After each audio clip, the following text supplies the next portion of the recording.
What did we speak about last week? We spoke about History. We're into history. Oh, yes. History. It's wonderful history. What did we speak about in history? Where I can't remember. About the Jews, okay. Yes, no. It was about the German Jews that became Reform, and the Hasidim, and the difference between them, and they Agudat got on Israel with we the spoke world. about. Yes, Agudat Israel with Right. Israel and what was About happening, Israel. and yes. Very good. Avril, kol hakavod. Oh. And everybody says that I've got Alzheimer's. Okay. I think it just came. Well, Alzheimer's. Did I ever tell you the joke about memory? No. I can't remember. When you get older, the memory is the second thing to go. What's the first thing? I can't remember. Very good. Very cute. Thank you. Like that. Cute. That's cute. That's a good joke. Yeah. But I can't tell that joke, so we're gonna have to bring Lily next time in my speech. I'm gonna have to ask you to just. Absolutely. Why? Oh, You you tell it to do Lillian. that. You cannot repeat? Of course he can, but he's not old that he can't say it. Do you want to come Rosh Hashanah? I'll pick you up and we'll go together to Rosh Hashanah. We can meet my sister there. The She's three of always us. volunteering. You want to go? You want to go? Here's to his synagogue for Rosh Hashanah. I'll pick you up. No, thanks. I won't be there. Don't worry, I won't be there either. It's okay. Rosh You're Hashanah? going to be I'm here. kidding. I'm kidding. He has to be there. And tell me about what we're learning today. So Something on your mind. What's happening in Israel? Israel, there's a lot of things that happen. Lots happening in Israel. I have a We talked question. about it on This- Shabbos. What's happening with these? Who are these rabbis that have broken away from ultra orthodox that have decided to make their own Beth Din? What is going on with this for conversions? No, Rabbi. We spoke about it on Shabbat. Oh, I don't know about it. I just thought. I don't know that I exhausted the topic though on Shabbat, so I think we could go up on it. None of us. It's up to you, but it's fine. Yes, But that's okay. there's, like you said, you probably didn't exhaust the subject. It has to do with what we studied with Rav Kook and Rav Uziel. Do you remember these Yes, discussions yes, about yes, conversion? Yes. Yes. Yes. What does it take to convert to the Jewish people? To become Jewish? And we had this Rav Kook approach, which was you have to jump through hoops of fire, That's right. and this is proving yourself on a spiritual level that you're willing to be not just part of the Jewish people, but you have to transform your soul into a Jewish soul, and this is a very hard process. Then you had Rav Uziel, who viewed this as perhaps a little bit more, not just religious, but also a national part of conversion. You're joining a nation. You're joining something that is a part of Am Yisrael, and if you show that you are sincere about joining the people, and that you are not against the religion, maybe you're not 100% involved in the religion, that it would be possible to convert to Judaism. And Rav Uziel had a few reasons for suggesting such a thing. He felt that families that were already married into each other and had children with each other. Rav Uziel said that there are a few places and reasons that he would have considered converting people even though they may not fit Rav Kook's Correct, standards of yes. conversion. Correct. Ironically, the tables have turned in a few different directions, so they're like they turn this way and then that way and then they're back this way, but they're upside down. So we'll jump you through some hoops. Yay. I love hoops. You have a few different camps in the Jewish world that are key players in this discussion of conversion in Israel. The first camp are the Hasidic, Haredi Jews in Israel. Yes. Stremels, long coats, hey, welcome to San Diego. Those Jews have very little to do with conversion as a whole because it's a very closed, tight-knit community They in have the no first one to place. convert. Yeah, but people aren't converting to become, visionists. It doesn't happen so much. They don't care so much about the policy to convert. It would probably be just as hard for someone who's not Jewish to join their ranks as it is for someone who is Jewish and not one of them to join their ranks. And therefore, they really, to be fair to them, don't get involved in this conversation of conversion in the state of Israel in 2015. Which is funny because they're a very extremist camp. But they don't take a part of this conversation, so I'm putting them on the side. And these are just get this straight. These are the people who belong from Meir Shurim, that have all their own different little sects, hundreds of little sects. But not just Mesharim, but that type. Like where her parents live in that square block. Right, I mean, I don't know that in Borough Park. Not just those. Right, I think it's bigger than It's much bigger than that. It's from Bnei Brak, Elad, Beitar, wherever it is that people live in such communities. You then have another camp, which is also Haredi, also ultra-Orthodox, but they're a Lithuanian Jewish camp. They're not necessarily Lithuanian, it's a misnomer. Like my wife always says about Lithuania, the flag is a horse standing up on its hind legs. Because if it would put its front legs down, it would be in a different country. Lithuania is a tiny little place. Very small. But you have many Jews who are of Polish, Russian, Hungarian, Romanian, German descent that identify with a Lithuanian Jewish worldview, and that would probably be the yeshivas that you've heard of in your lives. Baltimore, Ner Israel, Lakewood, New Jersey, places like Flatbush or other such. These are your average, I'm stereotyping in ways that I'm very uncomfortable with, but your average non-Hasidic rabbis who are wearing black hats. the mainstream Orthodox. They would like to consider themselves mainstream Orthodoxy. So, yeah, that's probably who you're going to bump into. That's part of this discussion, by the way. That's them. So I'm going to call them the Lithuanian Haredi world. Okay. Okay? There are breakaways from this Lithuanian world that in their worldview may have changed some things, but in their halachic decisions really didn't veer away much. For example, large segments of modern Orthodoxy are none other than Lithuanian Haredim who don't wear black hats. Okay. I just had this argument with somebody over Shabbat. Rav Soloveitchik, and all of his originality, was a product of the Lithuanian yeshiva world, and many of his values are they're steeped in this tradition of Lithuanian ultra-Orthodoxy. I hate these labels, but it's important to understand them. So you have a world that is supposed to be more modern, but really they're not, because their halachic decisions don't line up with modernizing much. It's just, that's where they're at. But you're in Israel. More friendly to secular Education, but when it comes to halachot, not halacha, but just secular. I mean, the Hasidim are usually right, have nothing to do with the secular influence, as well as the Lithuanian world. I mean, in Israel, right? Tamar is pointing out a good point. In Israel, the Lithuanian yeshiva world is not as open-minded as it is here. And if here it's open-minded, and it's not, but if you call it here open-minded, then you can only imagine how not open-minded it is in Israel. The classic example is that when I went to yeshiva in Baltimore, which is a classic Lithuanian yeshiva, we studied secular studies, we went to college, whatever it was that people did. In Israel, a sister school of my school, you'd meet people who since kindergarten have never studied the word English in their life, or don't know how to add or subtract or multiply. College, forget about it. That's a crazy thing. Of course, the Israeli world in general, in either direction, is much more extreme than the Jewish world here. The reasons, 100 people have given 100 different reasons. Probably, being among non-Jews, we have to keep a certain sense of normalcy, that we have to not fit in, but kind of get with the program. You have to, and so that's had a, some people would say, desirable effect on us. Some people will say it's an undesirable effect on us, but that's what it is. It just, so in Israel, everything is more extreme in Israel. okay, but also in a good way. I mean, there are good things that are much more extreme in Israel. That's my point is that in Israel, people are just much more honest about what it is that they're believing, and therefore they live that lifestyle. Whereas in America, you might want to be honest about the kind of life you'd like to live, but there are certain things that are just socially unacceptable. And therefore, you either find a nice way to dance around the bush, or you'll go along with the flow.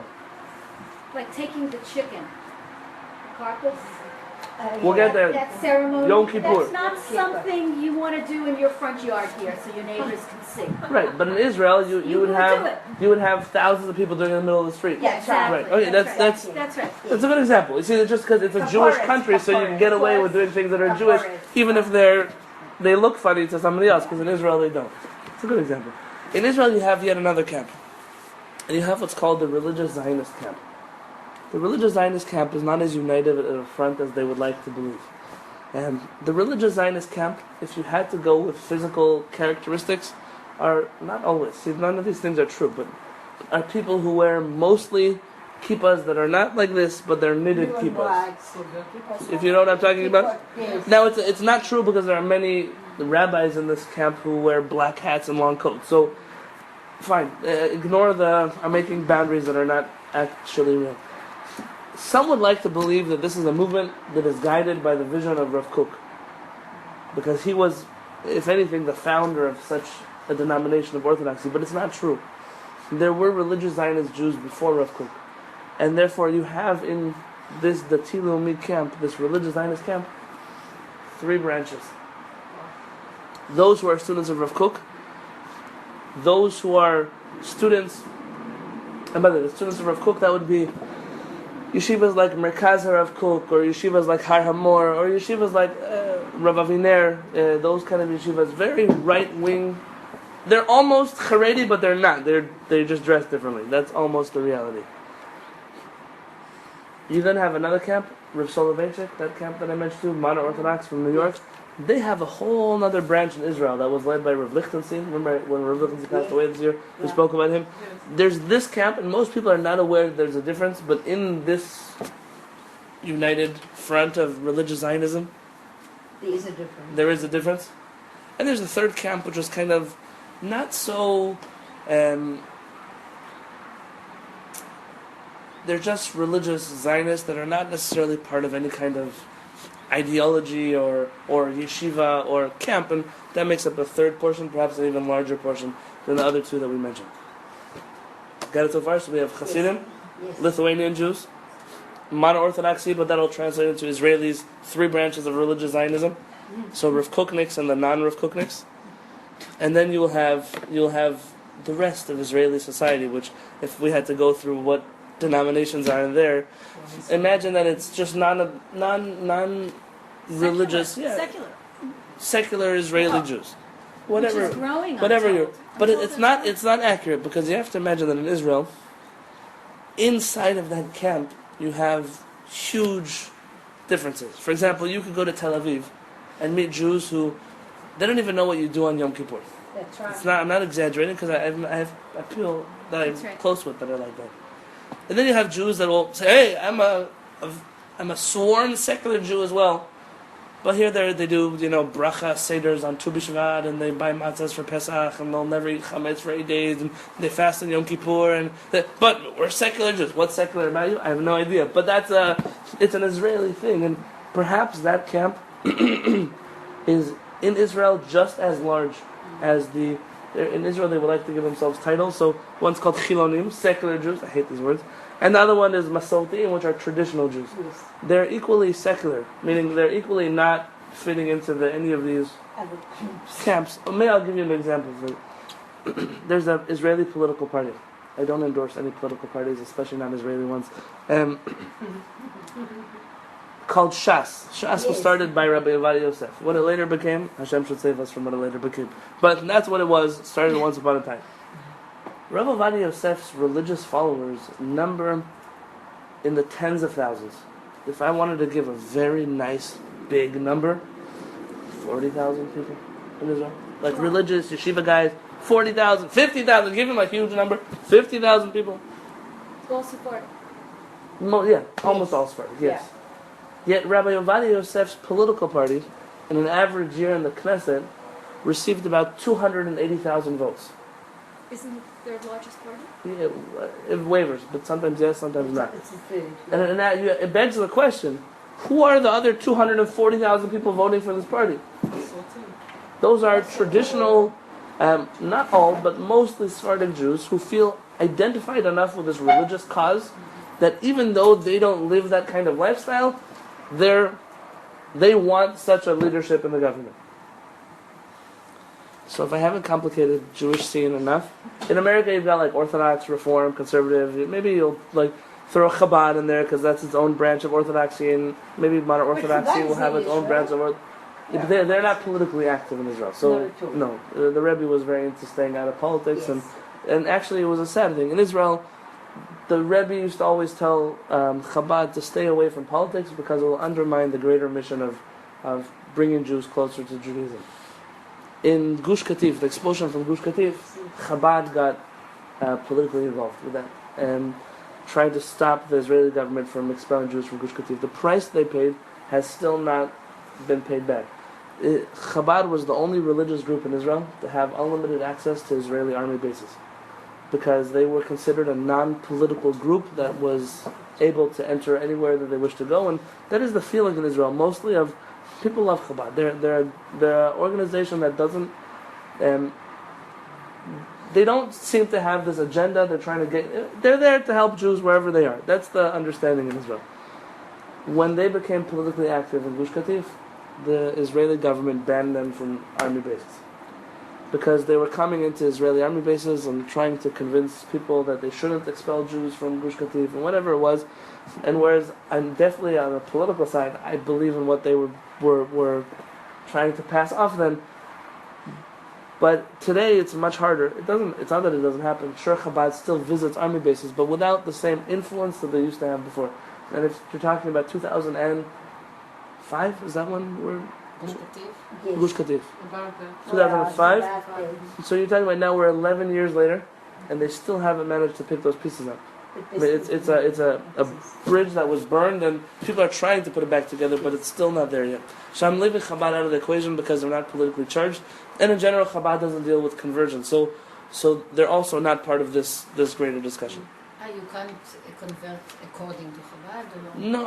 Listen, I don't know. I'm not Chabad enough to know this. You can learn in Chabad, like Ken, but they don't convert. I see. I think the idea is probably when it comes to conversion, you never want to convert somebody and then someone else say, "Hey, you're not really Jewish." That's a big deal by us. And so I don't know if this is true, but I've been told by Chabad rabbis in the past that they would much rather someone else who's considered more universally accepted to do the conversion, even though they'll teach and they'll. Who does the conversions for Rabbi Lida? No, but I'm on record right now, so I'm. Teaches, but then he In LA, all of us do this. We all send people to LA. There are a few Batei Din to choose from in LA, and you prep a person here, but that's ultimately where they will make that decision. Okay, we got enough camps over here? Yes, we have. Wonderful. I'm so excited. So now let me tell you what happens. Now we can choose. 400 years ago, the Sfaradim in Israel did probably the last thing we ever did as an organized group, and started a chief rabbinate. We appointed a Chacham Bashi, Turkish for a chief rabbi. Chacham Bashi. Bashi is, I heard on Shabbat, is the head, it's the leader. This position later became known as the Rishon LeZion, the first man of Zion. It's a play on words that's called the Sephardic Chief. I have a book on my shelf of 400 years. Isn't that a community? It's also a place to live, right, exactly. It's outside of Tel Aviv. But it's also a title. Rishon LeZion is a Sephardic chief rabbi in Israel. It's a big thing. The robe that you may have seen Chacham Ovadia, Rabbi Mordechai Eliyahu in, with gold or silver flower, those are actually, it's real gold. It's not a fabric. It's real gold with a special turban. Baba Chaki also wore this robe. Interesting enough, also he wasn't the chief rabbi of Israel, but he wore this robe for an interesting reason. That under the Turkish rule, this was the clothing of the Sephardic chief rabbi. It was a certain respectful garb. When Rabbi Ovadia Yosef became chief rabbi, he said, "Hey, I want to wear that kind of style of robe." That was what chief rabbis have been wearing in Israel for over 400 years. So you have to imagine that for us, this discussion of a chief rabbinate is much more close to heart because we believe in this establishment of Sephardic chief rabbi very, very much. In the Ashkenazi world, that's absolutely not true. This position of chief rabbi holds little to no water. What is a chief rabbi? Who is a chief rabbi? What makes you a chief rabbi? And so, it's the state of Israel. oh right. So here's what happens. Now we have Verona. In the early 1900s, Rav Kook came to Israel, and he was sent by his rabbi, the Chavetz Chaim, people don't know that, was sent by his rabbi, the Chavetz Chaim, to open up a chief rabbinate in Israel. He first became the rabbi of Tel Aviv Yafo, and then became the chief rabbi of Israel, sitting in Jerusalem. And you should know, almost every chief rabbi of Israel has first been the rabbi of Tel Aviv Yafo. It's kind of a ceremonial step. If they send you to Tel Aviv, probably you're going to be the next chief rabbi. It's the... I don't know why, because those are two cities that have very little to do with each other. But I guess if you could be the rabbi of Tel Aviv, then you could be the rabbi of all of Israel. That's pretty much the... I don't know if it's true, but it's the step. Rabbi Ovadia Yosef was the chief rabbi of Tel Aviv Yafo before he became... Rabbi Lau was the chief rabbi of Tel Aviv Yafo before he became... So there are many such people. His father was too. Right. Yes. Now I'll talk about the father. Yes. Rav Kook decided to found the chief rabbinate in Israel, and nobody wanted to go along with him. Because the Ashkenazi community of Israel in the early 1900s was opposed to Zionism at its core, and they saw Rav Kook as a messenger of the new Zionist movement, and they considered him a heretic. I have a letter on my shelf here, written in those years, where they called Rav Kook names that, I'll repeat some of them just so you know what they thought about Rav Kook. One of the rabbis living in Rav Kook's generation, Ashkenazi, not the Sephardic rabbis, he writes about Rav Kook that he's an ish tzar ve'oyev. That's a word that we use for Haman in the Megillah. Right? Asher ma'amid tzelem behechal Hashem. That's a word that we use for the Greeks who put idols inside of the temple. Puts idols in the temple of God, Jerusalem. Hara hazeh, this evil person. Who wrote this on him? One of the rabbis of his generation. Now, we've already spoken about Rav Kook enough to know that there were extremists that opposed Rav Kook. The general community did not, but unfortunately the extremists have won in history.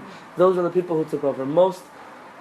I would venture to say that most Ashkenazi rabbis that you know, who if they were living then would not have been opposed to Rav Kook, they would not have, because the movements they belonged to did not originally oppose Rav Kook. If you would ask them now, have you ever studied the writings of Rav Kook, they would tell you no. Not because they're opposed to him, but because he's been so far removed from mainstream orthodoxy that it's just not one of those people you ever read. This is not true, by the way, for the Sephardic community. The Sephardic community thought Rav Kook was a righteous man who came over from Europe, and were very impressed with his ability to bridge worlds, of an old world that was in Israel always, and a new world that was coming over from Europe as It's so immigrants. interesting because the Chavetz Chaim was so respected Well, by everybody. if you would like to know... And he sent Rav Kook. Right. So, Well, when Rav Kook was in Israel and he was having this opposition, there were a few rabbis that signed on to support Rav Kook. Namely, the sixth Lubavitcher Rebbe, Rabbi Yosef Yitzchak Schneerson, put out many letters in Israel saying that you cannot touch Rav Kook because he's a holy man. I don't know that that's still the view in Chabad today. I'm not sure. yes. I'm not sure. I And It's in yes. as well as Rabbi Isser Zalman Meltzer. Rabbi Isser Zalman Meltzer, you must have heard his name. He was the rabbi of Lithuanian Jewry at that time. Rabbi Isser Zalman Meltzer he used to leave his yeshiva in the middle of the day and stand outside of Rav Kook's door and through the keyhole watch Rav Kook learning. And when his students said, "Rabbi, what are you doing?" He said, "Because I need also to get encouragement, and when I look at him through the keyhole, it's enough for me to go back and teach again." Do you think that there was the Sephardic community, you said, had a 400-year experience of respecting and honoring a chief rabbi, whereas the Ashkenazi world was not used to a chief rabbi, even though the Ben Ish Chai might have said, this is a great rabbi, Rabbi Kook, I'm sending him over. Am I correct? Well, So maybe that's part of let me where spin. the Let me respect- spin this back on you. Maybe the Sephardic Jews would be very offended that you're coming to be the chief. We already have a chief rabbi. Yeah, I mean, you're trying to take away our job. yeah, That they could have seen it that way too, exactly. but they didn't, and I'll tell you why in just a moment. Rav Kook realized that he was at a loss in Israel. Nobody was going along with him, and so he approached Rabbi Yaakov Meir. Rabbi Yaakov Meir is the rabbi of Rabbi Uziel. So to put it into perspective, he's the rabbi of Rabbi Uziel. Tragic, we don't have any books from Rabbi Yaakov Meir. Rabbi Yaakov Meir had 10 volumes on Shulchan Aruch, the Code of Jewish Law, as well as many volumes of questions and answers, responsa, letters that he had in his handwriting. And when he became the chief rabbi of Turkey, his house burned down, and we lost everything that he had. And in his diary, Rav Yaakov Meir says that every time he picked up a pen to start writing again, the tears in his eyes just wouldn't let him write. He said he was broken at the fact that he can't do this over again. That his lifetime of work was just gone. Oh, wow. What happened with the Yeah, hospital? food- fire? Normal, things burn, things happen. It's a... It a wasn't It wasn't a a terrorist attack. well, no computers, no copies, no photocopy machines. It wasn't a terrorist I'll tell you, attack. I had in Yerushalayim. I was working for about 3 years. For about 3 years on a course that I was teaching in Jerusalem, where I was comparing and contrasting the opinions of the Ben Ish Chai from Baghdad and the Slonim Rabbi from Slonim in Europe, showing how the Hasidic and the Sephardic Kabbalistic approach to Chumash is the same in different ways. 3 years, I wrote books and books of paper in my own handwriting. I was before I was in Israel.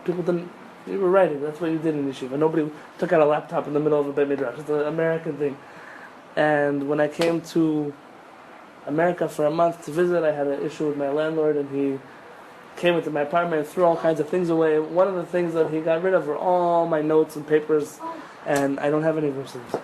And it's something that I have never been able to sit down Is that and... legal?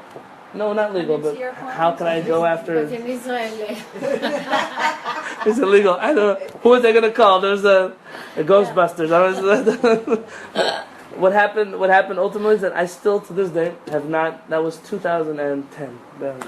I have not been able to teach a class on the Slonim Rebbe and the Ben Ish Chai together. It's a certain... I was there, I did the work, and I just can't do it again. And it's a painful thing, and Yaakov Meir says his whole life's work, I can imagine. It was a few years, it wasn't a big deal. but you know, every city in Israel today have a street named on Rav Kook. Of course. Every city. So then this is modern history. Modern history is, here's what happens. Rabbi Yaakov Meir says, I love the idea of having both an Ashkenazi chief rabbi and a Sephardic chief rabbi. Because even though we've been the chief rabbis here for 400 years, there's a new community that's coming into Israel that's Ashkenazi. This has been happening since the late 1800s. And Rav Meir says, let's do it. Let's make a joint chief rabbinate. And the big discussion then was, so what do you call the chief? If he's the chief rabbi, so then what are you? So Rav Meir suggested, why don't I be the chief rabbi, like we always have been, and you'll get the title, the chief of all the rabbis. The Rosh Kol HaRabbanim. And Rav Kook turned down the title, because he said that he did not want his title to sound greater than that of his counterpart.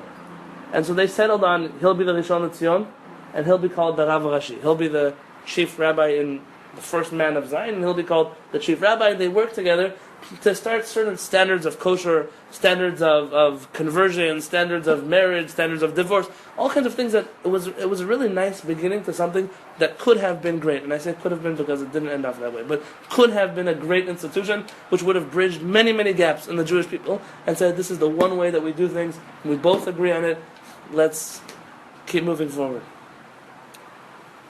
History, nothing happens in a vacuum. So to understand what's happening today, we must understand the history. 2015. The people in Israel don't feel that the chief rabbinate represents them anymore. Because you have a country which in its majority is not religious. Maybe large segments of society are very traditional, but religious, I wouldn't use that term. And they feel that there are chief rabbis who are, as the years go on, become more and more extreme or more fanatically religious. And I'll explain to you just how that happens. And they're pretty much fed up with the institution of chief rabbi. What is the percentage of Chiloni and Dati? I don't know, but I can imagine that the Chilonim are much more than the team. I don't know if it's true. I don't know if I'm... It's not exactly fair to say because the religious have much more kids. So percentage maybe there will be more. So, but I don't know. I don't know. That's true. I don't think so. But I'm still not. For example, when you live in Yerushalayim, like I do, Yeah, Yerushalayim. you feel. I'll tell you. You feel like, Everybody. oh, there's a few non-religious people around, right? I'll tell you the truth. I had this discussion with my wife, and I told her, listen, she came from America to Israel, made Aliyah to Yerushalayim. She was teaching in seminaries in Tzfat, seminaries in Jerusalem. She was teaching in all kinds of places around Jerusalem. And I said, we're gonna take her now to Atlit to meet my mother's family, and to Kehillat to meet my father's family, and through that we're gonna stop at Haifa Central Bus Station. I just want you to pay attention. In Jerusalem, you can say how many people can I spot without a kippah on their head. I want you here to say how many people can you spot with a kippah on their head. And here's the problem. The problem is that the religious community that sits in Jerusalem or in Bnei Brak is under the impression, and if you live there, you would be under the same impression, that the majority of people in this country are religious. But it just takes you stepping out of that bubble to notice that you are a minority of this country. And I always, when I share this, is with religious people who are angry at the state of Israel for not being religious enough. That's the saying. And I say, for a country that you are a minority in, you have to say this country is way too religious for the amount of people that we are in this country. And say thank you and keep moving. There's a certain, but most people... Even the ones that don't have kippah, they still, some of them are... So right before you came in, we spoke about the Masorti community. Yeah. Meaning people who keep Pesach and Yom Kippur and Rosh Hashanah and Shavuot and Tu B'Shvat, and they buy kosher the whole year, but they don't consider themselves religious. Now in America you would never have such a thing, but in Israel... אני פה.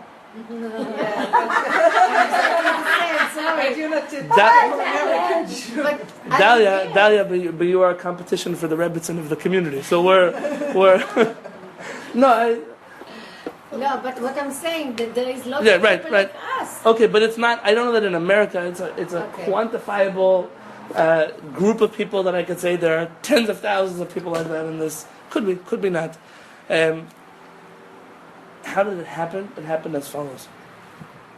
State of Israel is established, and there are now a few bodies of rabbis in Israel.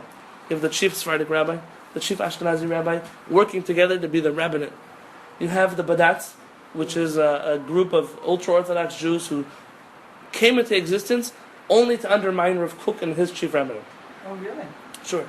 They were founded, the rabbi who I told you the letter about the Ish Tzar of Oyev, this letter was the letter that started the Badatz. That's why I have it. This is the first letter that was written. He said Rav Kook is not only is he not a rabbi, he's not really even a good person. He's not even a good Jew. You can't even eat things that he says are kosher. And that's when the Badatz founded. If you ever see the Badatz, I'll tell you, you ever see the Badatz logo? Yes. The Badatz, it says Badatz, and then it has a lot of flowers around it, if you've ever seen what I'm talking about.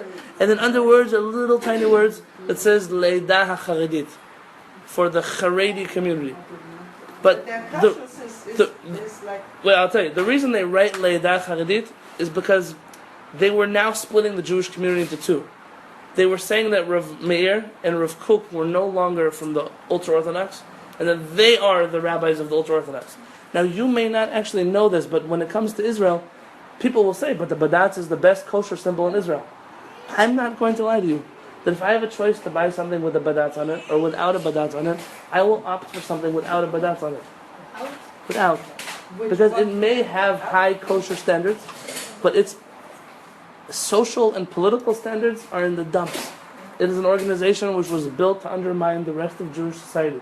And so, I'm not getting now, when you're eating your coffee, your cookies or your bottled water, it doesn't make a difference what it says on it. But there is something to be said that why is it that we allowed a minority group who overtook Israeli politics to be considered the best hechsher in Israel? But we're not talking about kosher today, we're talking about politics and the chief rabbinate. When the state of Israel was established, they had to choose. The state of Israel was established mostly by people who were not exactly from the religious elite of Israel.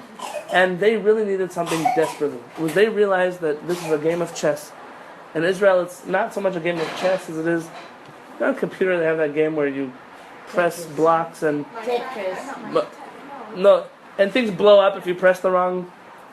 There's Minesweeper. Minesweeper.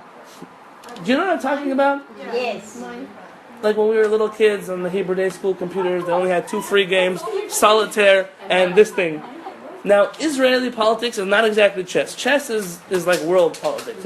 If you move your piece here, this piece will move there, and then you'll probably end up eating each other, and then you'll lose. But Israel doesn't work like that. You're kind of guessing that you're going to either press here. If you press there, the whole country might blow up. That's how Israeli politics work. When the chief rabbinate when the state of Israel was established, they realized that in order to get the religious people on board, they would have to have a kosher symbol on their government. And they looked for who was willing to be the kosher symbol in their government. not the Badatz. The Badatz wasn't going to do it. They chose, you're going to be the chief rabbinate. And part of the chief rabbinate is we'll sit down with intense negotiations with you and come out to the conclusion that even though we pretend, I say the word pretend, to be a democratic country in the Middle East, we will still have a religious theocracy that runs inside of our government, and we're going to do the following. It'll be a democratic country until it comes to you wanting to get married, wanting to get divorced, wanting to convert, wanting to eat food. In which case, that is solely governed by whichever rabbinic organization will choose.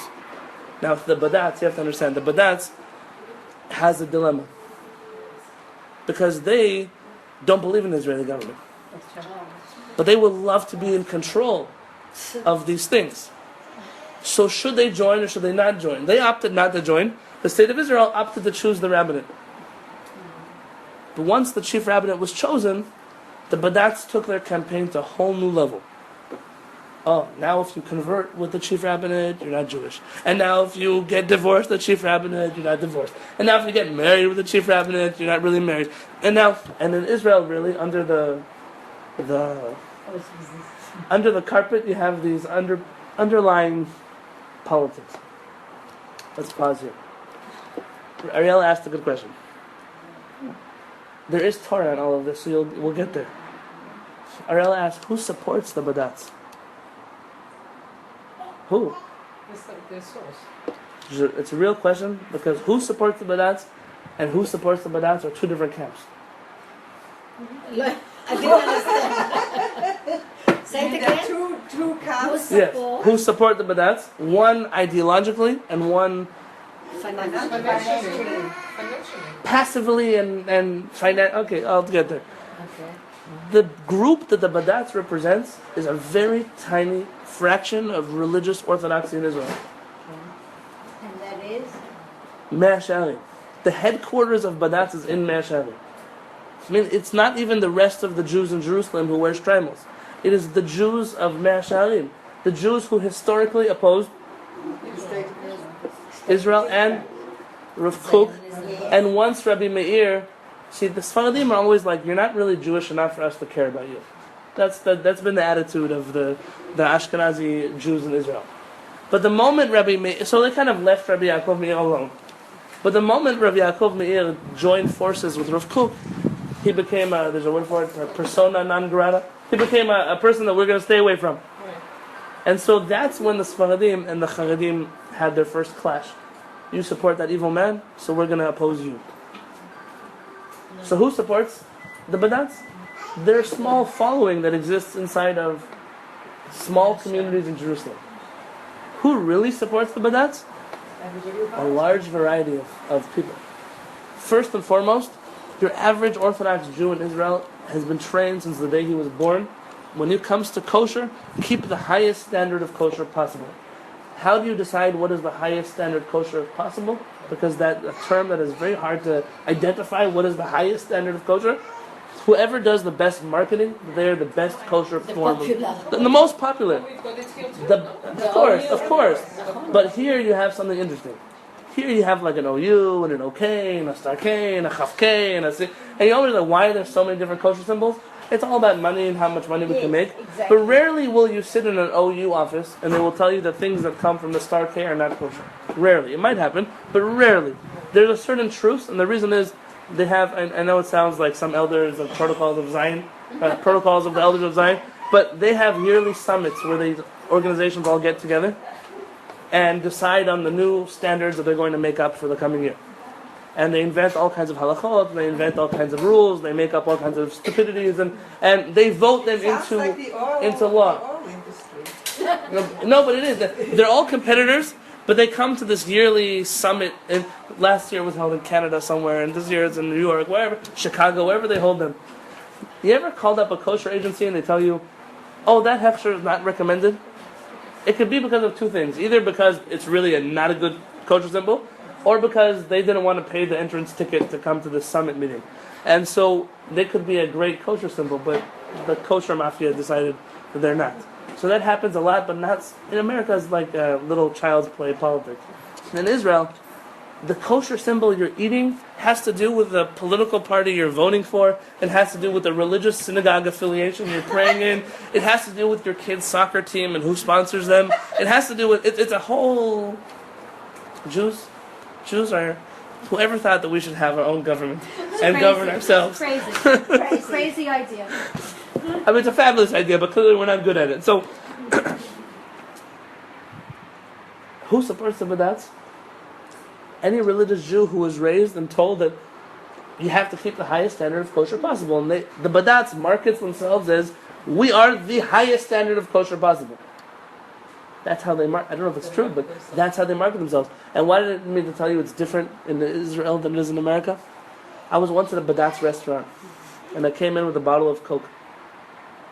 And they asked me to leave. What?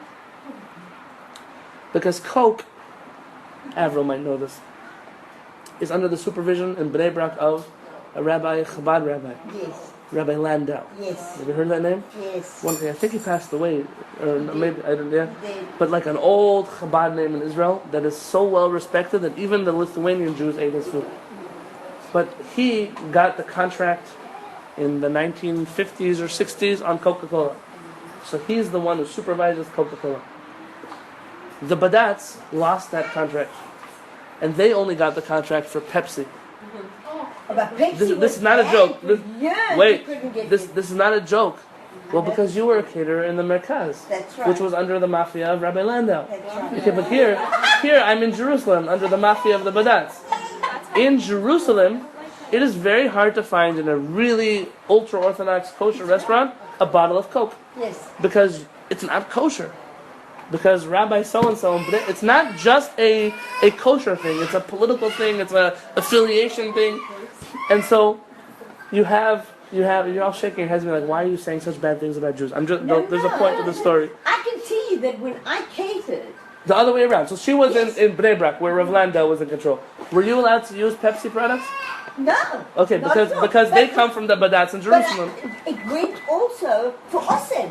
I couldn't use the Osem product from Bnei Brak if I catered in Jerusalem because they had their own Osem. It's the same company that same has two company. branches. That's right. Oh, it was, it was Now, an- wait, this might sound comical to I you. would go to Jerusalem to buy the stuff. With what? Yeah, we don't have it for Hershey's on the East Coast and there's some Hershey's with But they're both under the OUD. No, they're all There's something about the D. Really? Yeah, but there's two different. There's two I don't know. different Okay, places. so wonderful. I'm glad that the craziness is coming to the shores of America. Who else supports them? I'll tell you who else. Every American Jew that comes to Israel and goes to yeshiva or to seminary is told on the first second that they land here, this kosher of the chief rabbinate. Who is the chief rabbinate? I want you to know. Rav Kook, Rabbi Meir. Today is Rav Ovadia Yosef's son and Rabbi Lau's son. You might as well have bacon and eggs for breakfast because it is not kosher. It's not kosher. Not it's a different standard of kosher. Why? Because if you really believe that this rabbinate was founded by a heretic, an evil man, a Haman, then you would also tell people it's not kosher, right? But they really believe this. And you'll have situations where American kids who eat All things my here... kids who were in Israel, they were told only. I brought Point the Robert kid. milk home from the dorm one time and I was told I Oh, there you go. couldn't. Okay. And chocolate spread. And let me compare and contrast. When I came to yeshiva, I went to ask Rabbi Katzin, my rabbi, not Rav Peretz. They work together, Rabbi Katzin and Rav Peretz. So Rav Katzin, which hechshers can I eat in Israel? I said, all of them. I said, no, but which one really? They told me some are not good. He said, I told you already, all of them. I said, but what about... I said, it's all about the money. He said, and if you're not working for any of them, there's no reason to choose one over the other one. I said, well, then what about Rav Ovadia? Rav Ovadia's son also has his own hechsher. And Rav Ovadia Yosef says that you should only eat meat from his son's kosher. Of course. So wait. So I said, Rav Katzin, but aren't you a student of Rabbi Ovadia Yosef? So why don't you tell me to only eat that hechsher? I said, what do you mean? Rav Ovadia is a dad looking out for his son. He said he wants to make sure his son makes money too. That was the answer that I got. And if you might sit here and laugh at me and say, Rabbi, you're oversimplifying a very complicated kosher discussion, I'm really not. I'm really not. If you would see any of these rabbis who are giving kosher symbols, let me get a common denominator. When the OU came to Israel just when I was there. I lived in Israel still. So 2011, the OU made its first introduction to Israeli society. They decided to give their own kosher in Israel. OU. OU. Okay. Oh my God, Wait. Watch what happened. McDonald's. Every religious organization in Israel said, No. we don't know who these people are. Crazy Jews from America. They're not kosher.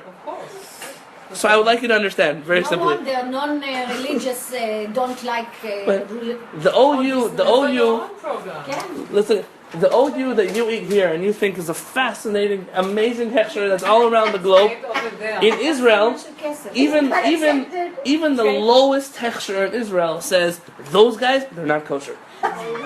Somebody be aware. So we had a story once. I used to go pray with a friend of mine who was assistant rabbi. Forgive me for the political affiliations here. He was assistant rabbi to Rabbi Kahana's brother. Okay. Now, two things. There was a Rabbi Kahana who was a politician and activist in Israel. He had a brother who did not go down the political road at all and became a Rosh Yeshiva. He had a yeshiva.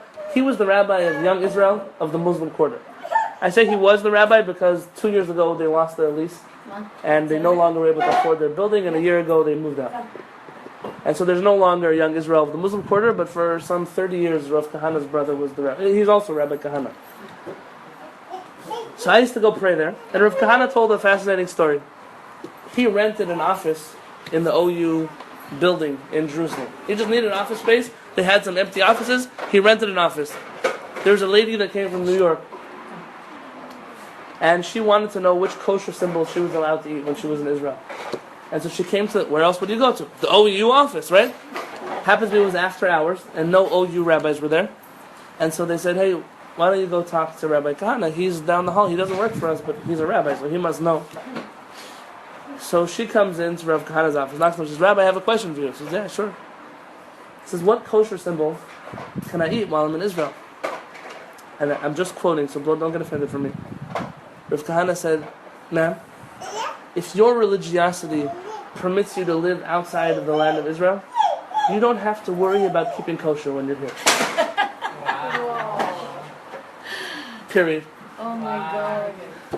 The idea is American Jews come to Israel on this high horse of we are the best Jews in the whole world, and you have to really know that in Israel, we're not counted for bupkis. I mean, we're not worth anything. True. They love Our money. Jews come in. No, that's not what I mean. That's not what I mean. What I mean is that if you are a Lithuanian yeshiva boy from a Lithuanian yeshiva in Israel, and you go to a Lithuanian yeshiva in Israel and want to get married, they won't. Because we don't know who you are. We don't know, are you really Jewish? Are you really one of us? Are you really? Such a negative No. portrayal. No, hold on, wait. Paulette is sitting here like, you just took away all my dreams of ever going to Israel. I've been there 6 times. I'm not, I'm. We didn't get to we didn't get to the story that Avril asked us about the courts, so I'm fast forwarding a little bit. You're now in 2015. And remember the Hasidim, they don't care about the chief rabbinate, nor do they care about conversions. They're happy with the Badatz that they have running for themselves. The chief rabbinate, fast forward many years later, is a political organization that, like any political organization, has so much red tape and bureaucracy in it because it follows government protocol, not religious protocol. And therefore, to get married, you have to bring paperwork, you have to have witnesses, you have to file the right permits. You ever wonder that to get married in a religious... Imagine if you come to me as a rabbi, Rabbi, can you marry me? I say, well, you need to file Form I-321, and then you got to do... It just doesn't make sense, but that's how it works in Israel. You have hundreds and hundreds of non-religious couples, listen to the story, who go get married in the Badatz. Why? Listen to what I just told you. But that's married them? Oh, yes, of course. Money. It's okay, sir. Wait, listen to what I'm sharing with you. Because the Rabbinate has so much red tape. Remember the Badatz doesn't care about the state of Israel? The Badatz, if you're kosher to get married, we don't care if we file the right permits and the right office of Ministry of Religion. And so imagine this. Imagine you're a person who got divorced. And your get came from some rabbinic court in America that's not approved on the chief rabbinate's list because that court in America didn't pay the right taxes to the Rabbinate office. So now you come to Israel. Dalia, listen, you come to Israel and you want to get married. And the chief rabbinate says, well, we don't recognize that you're divorced. So you come to the Badatz and you show them the get, right? This is what the chief rabbinate should do, right? And the Badatz says, well, this is a kosher get. We know the rabbis who signed on it. and we have no working relationship with them, but we accept this as a valid form of divorce. Mazal tov, pay your 400 shekels and we'll marry you.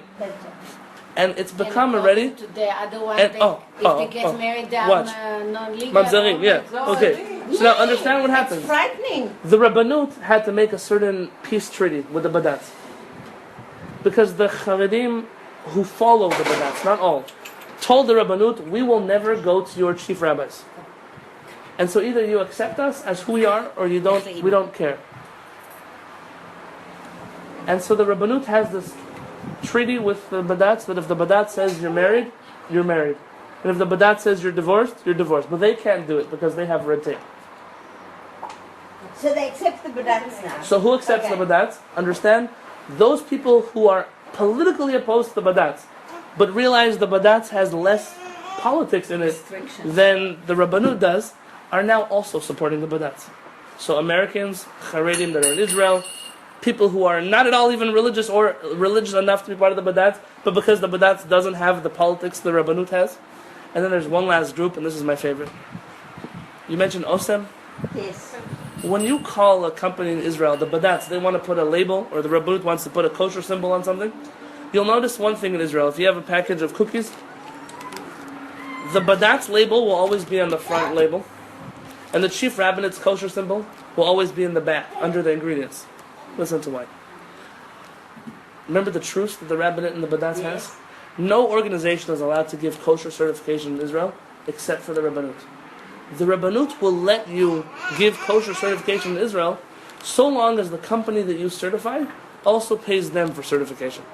So notice, if the Badatz wants to put their hechsher on babka cake, so first that company has to get the Rabbanut to put a label on it, pay one kosher agency, and then they pay for another kosher agency.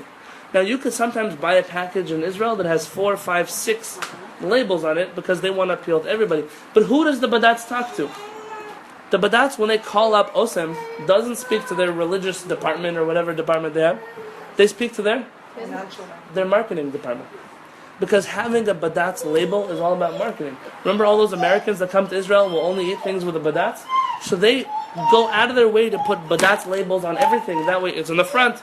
Because it's worth paying the ridiculous amount of money extra to make sure that your product is sellable to more and more people. Regardless if it's kosher. No, it is. Well, it is kosher. I mean, there's like 17 kosher symbols on it. It's got to be kosher. There's somebody.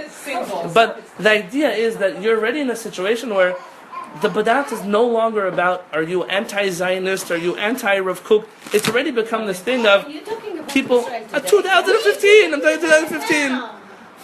And, yeah, so now that we got this far,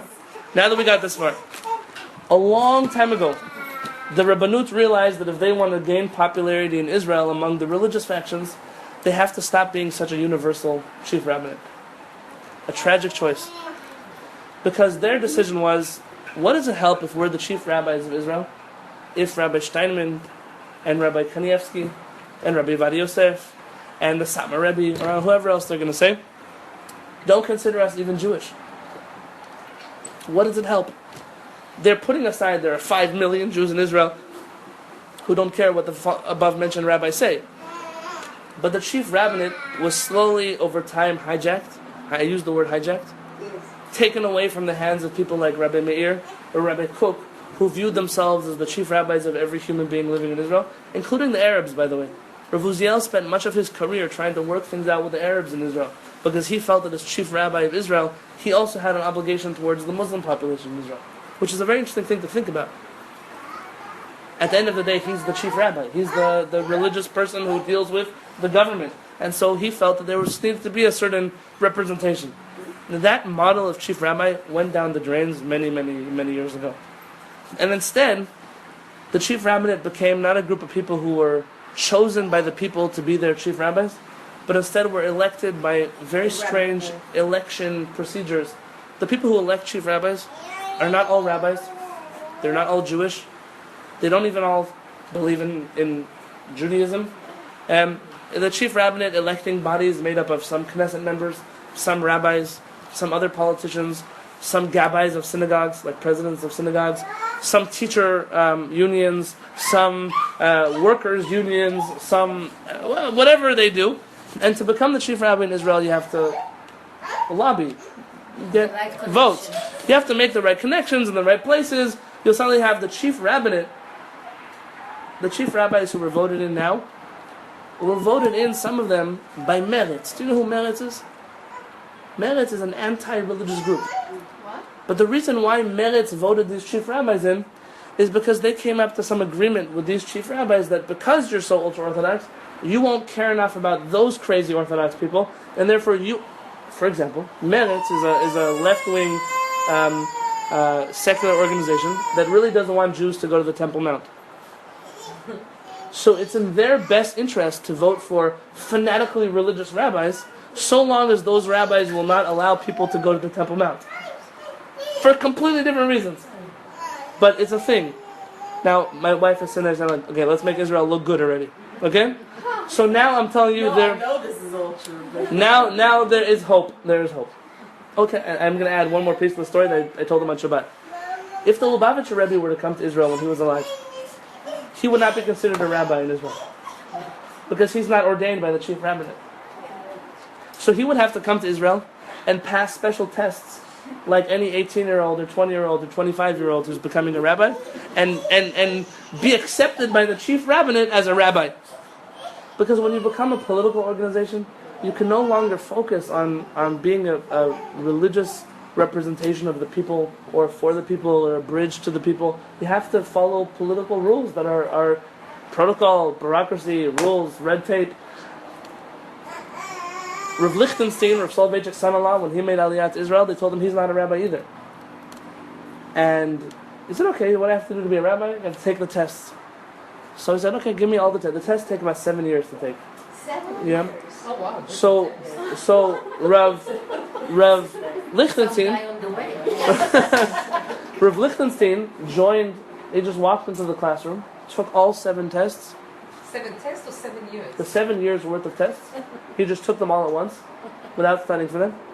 He passed them. Oh, now you're a rabbi. Welcome to Israel. I mean, it was such a chutzpahdik thing to tell this man, he could take all the tests that you made up, he could take them by heart.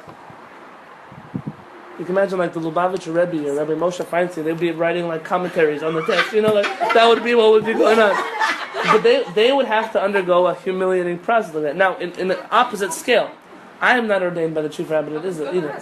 I'm not ordained. All the rabbis? All the Sure. rabbis outside? Sure. They're not considered rabbis Sure. in Israel? Sure. So when I go to Israel, and I did this a few times, I've married off couples in Israel, I have to first apply for a permit with the chief rabbinate of Israel. From the beginning, I have to show them I'm Jewish, I have to give them my mother's Hebrew name. But you study in Israel. But I studied by a rabbi who's a renegade, where you just asked me this question. We don't believe in the authority of the chief rabbinate over Israel. So we are our own kimakbil system. So some of us do also take tests by the chief rabbinate, but I hope that by the time I come back to Israel there will no longer be such a thing. And so I have to apply for permits, and every time they give you you're a rabbi, or they give you a permit, but it's a one-time permit. So next time you come back, you have to do this again. Because they want the money. And God forbid, should we make a loophole that rabbis can become rabbis without our jurisdiction? Now this has done something fascinating. That means that Reform, Conservative, none of those things are in. If the Orthodox rabbis are not getting accepted, so you can only imagine, definitely doesn't happen in the Reform and Conservative world. What that has done is there are very few people in Israel who can marry or convert people that are not Orthodox because the chief rabbinate has a stronghold on this from a legal perspective. It also means that I have to be careful with the things that I say because the chief rabbinate checks on people. And the rabbis who argue with the chief rabbinate publicly do end up paying the price for it when they come to Israel. There's a rabbi not so long ago that was around here, and he got in big trouble with the chief rabbinate for expressing an opinion. They took him off the list of approved rabbis from outside of Israel. It's a normal thing. This happens all the time. It's already a... Why am I sharing this with you? People are fed up with this. Imagine you're from Tel Aviv, or Haifa, or somewhere, and you want to get married. And now you have to go to... It's one thing to apply for every country in the world, you have to apply for papers to get married. You have to sign up for a religious ceremony that you don't necessarily believe in. On top of that, you have to pay a rabbi you don't even know. It's not a rabbi that you grew up with, or he did your bar mitzvah, or you learned Torah by him. It's a rabbi, it's like a clerk. They send him from the office, you pay a fee. He always expects more money when he comes to your chuppah, yeah, even though he was already paid, and it's illegal for him to take money afterwards. Yeah. Right, exactly. And they call him Harav Shach. No, מה זה הרב שך? No, they call him שקלים חדשים. They're But Shach. all the rabbis like that. Not Chalil, not Rav Shach, but They're not supposed to take money, But- but they all take it. and listen. And if it's dollar, even better. Yes. They prefer dollars. So wait. So you've now made a situation where now the lady, not just enough to register and have a rabbi do your wedding. You can't get married until you sign up for classes to learn how to be a Jewish man, and you have to sign up to be a Jewish woman. You have to end up in some Rebbitzin house that I don't know, you don't even know who she is, and she's touching her potato kugel with her fingers, and you are not part of this universe at all. And then you have to go to the mikvah, and they ask you to undress, and they look at you naked, and they have to sign a document and stamp it with the date that you went to the mikvah, and you have to imagine that what that does to the average Israeli who is used to even being not anti-religious, he was just not religious, passive against now he hates religious people, or she hates religious people. Let's assimilate, they think. And 67 years later, the chief rabbinate has bred 67 years worth of people who hate them. Who hate them. Both on the ultra-Orthodox spectrum because they think they're crazy, and on the non-religious spectrum because they're sick and tired of following rules that are not what they signed up for. It's not like America where you choose your rabbi, you choose your community. You can choose your community in Israel, but until a certain point. If you want to get married, you want to get divorced, you want to convert, you want to eat food, you have choices to make, and those choices are never going to be what you want to make. So now to answer Avril's question. 2015. The chief rabbinate made that calculation that they have to become more and more right-wing, religious, I'm using words because they need to appease the more ultra-Orthodox sections of Judaism. And today, essentially, the chief rabbis of Israel are all puppets, not of the religious Zionist world, because ironically, the religious Zionist world is the only world that ideologically believes in the chief rabbinate, because Rav Kook was their rabbi, right? But they're not, the percentage of religious Zionist rabbis in the rabbinate, maybe 10%, because the ultra-Orthodox who run the chief rabbinate don't want the religious Zionist rabbis there. The Hasidic rabbis, they don't believe the chief rabbinate is even a Jewish organization. So they have nothing to do with this. For one time in their history, the Hasidic Jews in Israel are giving everyone the freedom of religion because we don't get involved in politics in Israel. It's not our politics. And now you're left with a faction called Lithuanian World Jewry, which we've explained to you is such a tiny group that has multiplied because, like you said, mainstream Orthodoxy, people think that Lithuanian Jewry is mainstream Orthodoxy. They've become our spokespeople. They've opened up rabbinic councils in our name in America, in Israel, in Canada, in Europe. They purport to represent every Jew around the world, and they're not. They don't. They don't even know. You might feel like, well, I'm not Lithuanian. I'm not even Ashkenazi. Meaning, I'm not even related to this department. And you have to understand what I feel like. When you have hundreds of groups of rabbis, absolutely, right. So look at this. Meaning, we are in an interesting situation here. When it comes to the chief rabbinate, people are just fed up. Because the two chief rabbis who sit in the office today, one of them is Rav Avadia's son, and one of them is Rav Lau's son, they're not Rabbi Vadia Yosef.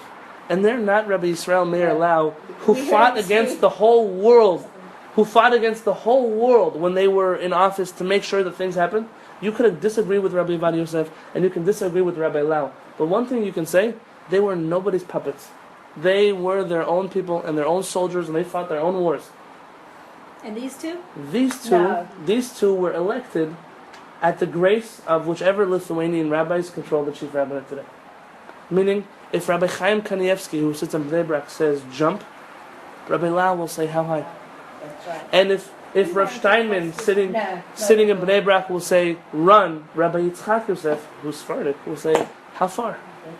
And you have two chief rabbis who are the chief rabbis of a country that don't know anything about the country that they're chief rabbis of because they were raised in a very isolated community, not like Rabbi Yisrael Meir Lau, the father, who was a Holocaust survivor and broke his teeth trying to become an immigrant in the land of Israel and knows what that's all about.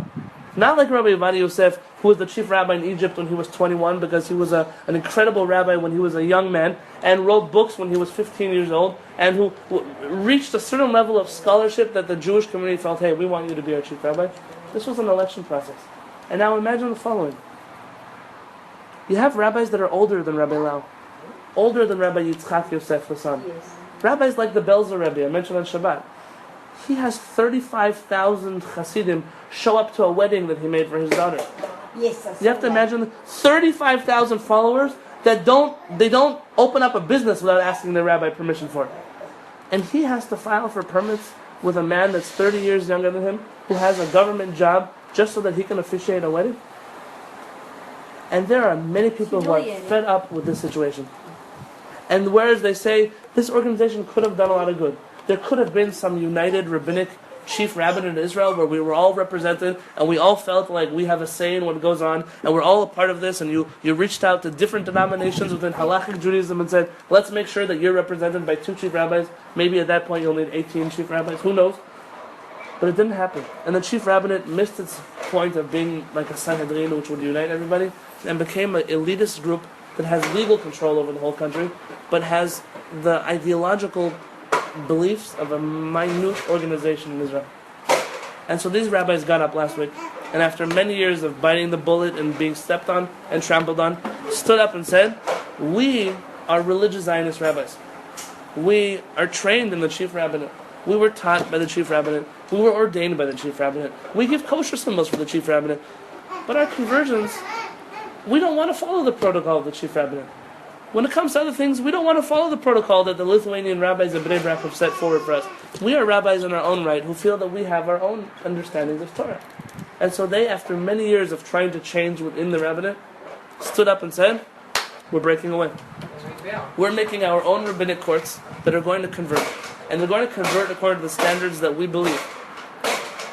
Who And are these rabbis? So I'll tell you in just a second. And they told the state of Israel, you have a choice. You can either accept our conversions or you cannot. You cannot. We'll write essays, we'll write books, proving that the protocol that we follow is age-old Jewish protocol. We're not Reconstructionist reforms. We are Orthodox rabbis that just happen to not be Lithuanian. We have our own approach. Meaning, don't accuse us of not being, you're an Orthodox rabbi. We're going to show you that we're just as Orthodox as you are. The rebellion here is not on a religious level, it's on a political level. And they said, you have a choice. We're going to convert 100,000 people. And you can accept them. Or you can let 100,000 people live in your country as Jews and be idiots and not accept them. That's your choice. And they're forcing the hand of the Israeli government. And so far the reaction has been, we're not sure what to do. They've called the bluff. They've done something that nobody has ever done. Now this has happened before in Israeli history. The Zohar rabbis.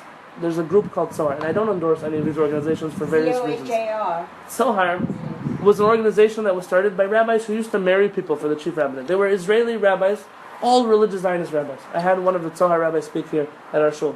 A respectable Torah scholar. Like I told you, I'm not endorsing, just sharing information. They were trained by the chief rabbinate. They married people for the chief rabbinate. And they said, we're sick and tired of showing up to Dimona, to Rishon LeZion, to Netanya, marrying couples who we've never met before. So we're starting an organization. We'll do marriages for the chief rabbinate, but we have a parallel organization. We want people to come to our house for Shabbat for a few weeks before we marry them. We'd like to go meet the couple at a restaurant somewhere beforehand. We'll invest our own time that we're not paid for to help out these couples so they really have a connection with the rabbi who's married them. The chief rabbinate's response? Every year in Knesset, they try to pass a new law to outlaw the Zohar rabbinate because it undermines the chief rabbinate. Now, it's been done before, but never like this. Never about conversion. Conversion's you're pushing a spot. It's not a marriage. It's not a bottle of Coca-Cola. Is a person Jewish or are they not? Who's opposing this new group, and who are these Jews? Namely, these are rabbis from the religious Zionist movement who are not necessarily affiliated with the Rav Kook camp of the religious Zionist movement. They're from that other camp. They're a little bit more modern. They're not bound to the rulings of Rav Kook, because if you're bound to the rulings of Rav Kook, as you know, you'll never convert anybody, right? Now, they're also aware of another problem. It's like the whole world I'm going to tell you on one foot. The chief rabbinate has been wanting to open up more and more courts for conversion. And they would like to, because there are tens of thousands of people who are trying to convert in a system that is clogged. There's not enough time to see the people who want to convert. And the chief rabbinate has the same problem with divorce also. People who need to get divorced, and you could take a ticket and wait in line for 6 years to get divorced. Correct. Because there are not enough judges. Now there are enough judges. In Israel there's a law that once you pass the age of 70, you can no longer be a judge on the rabbinic court. This was a government law, not a rabbinate law. But the rabbinate must respect the government. It's a subsidiary of the government. To be voted in as a new judge, you have to be voted in by a certain council. The chief rabbinate had a process where every year they would vote in new judges and retire old judges. That way they kept their courts open and flowing. About 6 years ago, I don't know exactly when, maybe 5, maybe 10, somewhere in the last recent history, the reform movement lobbied the Israeli government, saying that it's not fair that there are no women on the board who elects rabbis to be judges. And it's not fair that all the people who are electing rabbis are all rabbis. They should also be laymen. And so they won the first part of the war. The chief rabbinate agreed to have not just rabbis voting people in. But when it came to the woman issue, remember who the chief rabbinate works for? They don't work for themselves. They work for the Lithuanian Jewish faction in Israel. And they were told that if you give in on this, who cares if there are women electing rabbis? But if you give in on this issue, soon you're going to have women rabbis being ordained by the chief rabbinate. They view it as a matter of principle. And so the chief rabbinate has blocked the reform movement suggestion to add ladies here. The Knesset demands that the chief rabbinate elects ladies to this board to elect rabbis. And so you have a standstill.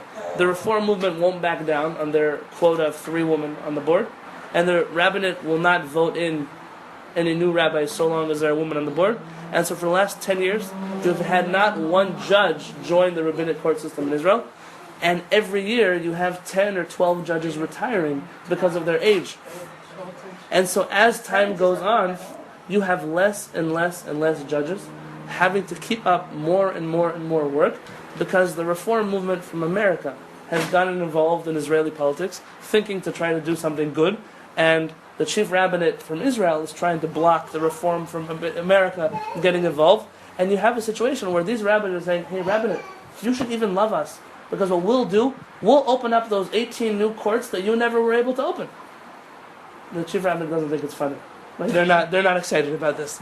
And the truth is that in the religious Zionist camp, there's huge opposition to this new court. For a few reasons. You're undermining a central rabbinic figure and organization. And what that does is, even though we would all love to undermine the rabbinate, once you undermine this rabbinate, who's to promise that no one's going to come and undermine you in 10 years from now? Our answer, the camps that I'm affiliated with, is, what do you mean? Since when have we had central rabbinic authority anywhere? The whole of Judaism is a beautiful tapestry of undermining each other. That's what we've been doing forever and ever and ever. We've always had our rabbis who did one thing and your rabbis who did another thing. And the moment you centralize power corrupts people. It's not a good thing. We love that people are being undermined. It's kind of we're enjoying watching this unfold. The ultra-Orthodox, you can imagine if they don't believe in the chief rabbinate, they definitely don't believe in the renegade chief rabbis, right? And so they're also opposing this. Many secular Jews are praising it as, hey, wonderful, finally we have new rabbis. But many secular groups are not, rightfully so. They're saying, what happens when we give our people to be converted here or married here, and then they're not accepted as citizens because the government doesn't accept it, so we don't want to let these people mislead the public, and they're also fighting it. The chances of survival for this organization are very slim. But if they do survive, they will open up a door that we've never had open up before. And perhaps the moral of this entire story, you're not able to, and I'm asking you and I'm begging you, and I've been doing this since we first sat down and started learning together. You are not able anymore to be Jews who bury your heads in the sand like ostriches and pretend that our world doesn't have problems. We are Jews, and some of us would identify as Orthodox, and some as Reform, and some as Conservative, and some might identify as just Independents, and some might... Whatever you identify yourself doesn't make a difference. You must be intimately aware that if this is what's going on in Israel, it's going to hit Los Angeles next, and it already has, and it's going to hit New York, it already did, it's going to hit Chicago, and it's going to hit San Diego, and it's going to hit Cleveland, and it's going to hit wherever else it's going to hit. And if we are not familiar with these things, and we're so busy lobbying right now for Iran stuff, but you're getting involved in world politics. Why are we not involved in the Jewish politics? Why are we not voicing an opinion that as Jews who are part of Jewish society, where do we stand on these things? Where do your rabbis stand on these things? It's a legitimate opinion to say that I don't like the chief rabbinate, but I don't want to undermine the chief rabbinate because I'm afraid of that. That's a legitimate opinion. It's also legitimate to say that I would just want to have a control over the whole world and I don't want anyone to undermine it. That's also legitimate. But you have to have an opinion on these things. And when I sit around this table, and I know that my wife is going to be my day of judgment afterwards, and she's going to say, couldn't you say anything nice? Why did it have to be so bad? Why did it have to be so negative? I'll tell you the truth, it's not negative. I want you to look that there were chief rabbis, like Rabbi Meir, like Rabbi Uziel. Rabbi Uziel was not elected chief rabbi of Israel. Rav Uziel was unanimously chosen by both the observant and the non-observant to be their chief rabbi because they viewed him as a person who had a head and shoulders above the rest of society. We have, Doesn't seem to be anybody like this right now. but we have to find a model of a chief rabbinate that is balanced, that is sane, that doesn't follow political protocol, that represents different segments of world Jewry. I'm not saying give up on the chief rabbinate. But don't eat sand just because people are trying to feed it to you. Don't lower your head and let people run over you with a truck. See, I'm also an upstanding citizen of the Jewish community, and I also have a voice, and I also have an opinion. But be educated. If 90% of what I told you today you didn't know before, it's a choice. I'm not blaming you, but it's a choice. It's a choice to not know, and perhaps not everyone has the tools to really figure out. I don't know who this rabbi is, I don't know who that one is. But make a choice that from today on in, know about these things. You can talk about these things. When it comes up at a Shabbat table, and it will come up at a Shabbat table, talk about it. Mention it. When someone says, hey, I'm a Reformed Jew, and I feel flustered that I have no representation in the state of Israel, you should know that they're not lying to you. That's the truth. Now, you might have an opinion that, hey, I don't want Reformed Jews to have an opinion in Israel. Well, then at least state your opinion, but don't pretend like you don't know what's going on. And if you don't know what's going on, it's time to figure out what's going on, because we need leaders. We're desperate for leaders. Thank you, Baruch Hashem. We are desperate for leaders, and I am desperate for leaders, and we're all desperate for leaders who are going to lead us into a world like Rav Uziel, like Rav Kook, like rabbis who really cared. They really cared about the people. They really wanted to see the world become better and the Jewish people be taken care of. That's what we're looking for. That's what we need. Everyone should have a beautiful day. My wife is going to end off, and then Marlene's going to ask something. No, I love the class. I think though you have to now follow up with, okay, so now we know what doesn't work. Is there a model that, and I know there are, of different rabbis who have said, look, this is what can work. This is what a religious Jewish government can look like. And you showed us everything that hasn't worked up 67 years. Are there rabbis who've written different approaches that haven't been tried yet? And what are they? Turn around. Next class. All those books. Next week. Marlene, you want to ask something? Next class. So that's what I think next Thank time. you. Is there a possibility that they would consider raising the age of the judges to 75 maybe, so you have all these... They already tried, and they lifted it from 65 to 70. And that was already an up. And then they're extending it year by year for those who are sick. But that's not. It's like plugging up a hole with a Band-Aid. Yes, it's not the solution. But the other thing is that it's intransigent. You can't deal with it. So at least from the other end, to me, a judge can sit at 70, 75, even 80. Everyone should have a beautiful day, brother. You're right. That's the problem. It'll help something. Thank you.